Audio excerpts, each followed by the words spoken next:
The holidays are coming and Paige Garland, co-owner of Rachel's Salon and Day Spa in downtown Memphis, is bracing for a tax hit. Along with springing for more of the salon's $72 event up dose and $94 highlights, customers will also be giving more generous than usual tips to their favorite stylists. As a matter of salon policy, those holiday tips will be rung up separately on Rachel's payment processing system, with 100% going to the employee and all of it properly reported as income to the Internal Revenue Service on the stylist's W-2 forms.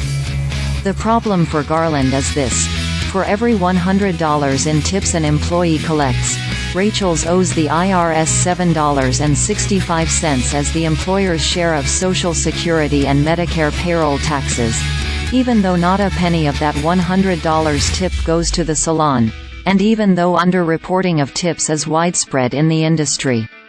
If that sounds unfair to an honest salon owner like Garland, get this. If Rachel's were a restaurant serving Cactus, instead of a salon and day spa that serves up $132 cactus fruit hydrating facials, the government would give it a tax credit to offset the full employer's share of payroll taxes. Welcome to the salon industry, she says. The tax problem, and the disparity with restaurants, has been around for decades. But the issue has gained new urgency for salon owners like Garland due to the lingering impact of the pandemic and the fintech-enabled, Covid-hastened shift from cash to credit cards and payment apps. Electronic payments make it trickier for salons or workers to grossly underreport tips and assume they'll get away with it forever.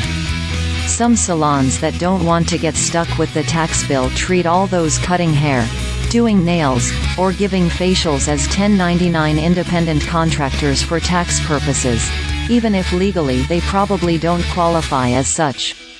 As contractors, the workers are responsible for reporting their own tips honestly, not so likely, and paying both the employee and employer's share of Social Security and Medicare, a total of 15.3%. Garland, a University of Memphis grad who began her career in the business side of the cosmetics industry, she still does special occasion makeup, admits that treating all the workers as W-2 employees was a tough sell when she first opened her business in 2014. Her pitch to potential employees: you can't get a mortgage or a car loan or even qualify to rent an apartment if your full income doesn't show up on your tax return. Before COVID, Rachel's Salon and Day Spa had grown to 13 employees, each with brimming client books of business. With many still working remotely, her downtown location hasn't rebounded completely. The operation is back up to just 6 employees, only 2 of them holdovers from her pre-COVID days.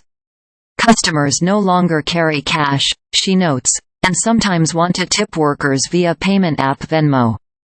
Garland has to remind those customers to, please tip on your card, explaining why it's important for salon workers to document proof of income.